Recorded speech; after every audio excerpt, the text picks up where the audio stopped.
Suatu ketika di depan sebuah rumah terdapat sebuah tong sampah yang terbuka. Gerombolan lalat nampak terbang berpesta di atas tong sampah tersebut. Ada seekor lalat yang melihat pintu rumah terbuka lebar. Si lalat itu langsung menuju sebuah meja makan yang penuh dengan makanan lezat. "Saya bosan dengan sampah-sampah itu," kata si lalat. "Ini saatnya menikmati makanan segar," katanya. Setelah kenyang, si lalat bergegas ingin keluar dan terbang menuju pintu kaca saat dia masuk tadi. Namun, ternyata pintu kaca itu telah tertutup rapat. Si lalat hinggap sesaat di pintu kaca itu, memandangi kawan-kawannya yang melambaikan tangannya, seolah meminta agar dia bergabung kembali dengan mereka. Si lalat pun terbang di sekitar kaca, sesekali melompat dan menerjang kaca itu. Dengan tak kenal menyerah, si lalat mencoba keluar dari pintu kaca. Lalat itu merayap mengelilingi kaca dari atas ke bawah, dari kiri ke kanan, bolak-balik.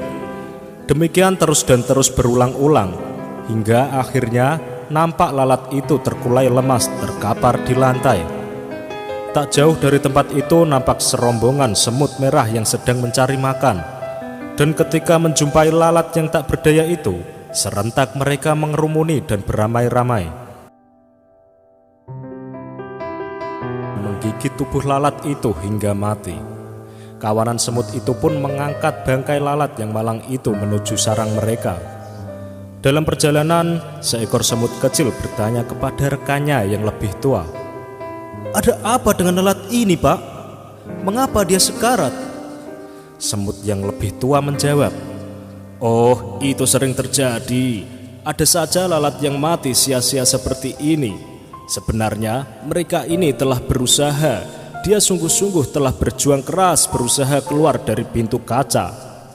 Namun ketika tak menemukan jalan keluar, dia frustasi dan kelelahan hingga akhirnya jatuh sekarat dan menjadi menumpahkan malam kita." Semut kecil itu manggut-manggut, namun masih penasaran dan bertanya lagi, "Aku masih tidak mengerti. Bukannya lalat itu sudah berusaha keras? Kenapa tidak berhasil?"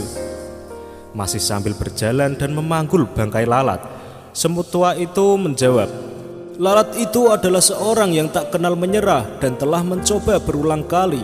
Hanya saja dia melakukannya dengan cara-cara yang sama."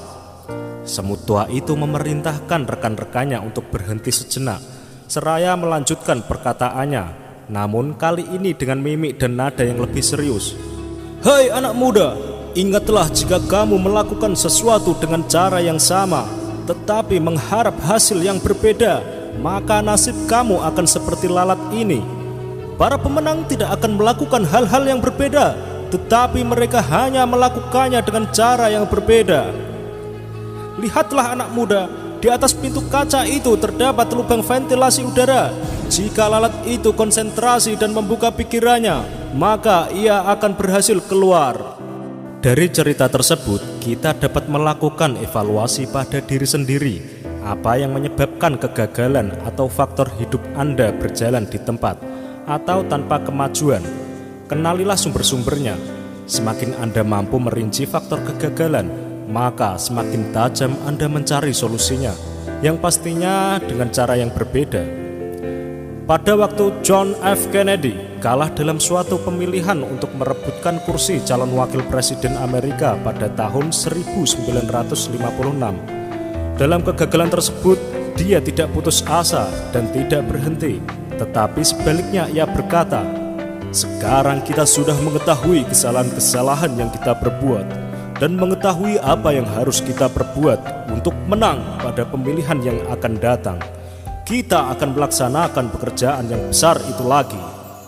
Dan akhirnya pada pemilihan tahun 1960, Kennedy memenangkan. Bukan lagi wakil presiden yang ia menangkan, melainkan ia memenangkan sebagai presiden termuda Amerika Serikat. Nah sobat, semoga kisah dari lalat dan semut tadi dapat menginspirasi sobat semua. Ikuti terus video dari Celah Terang, inspirasi dahsyat rahasia pola pikirmu.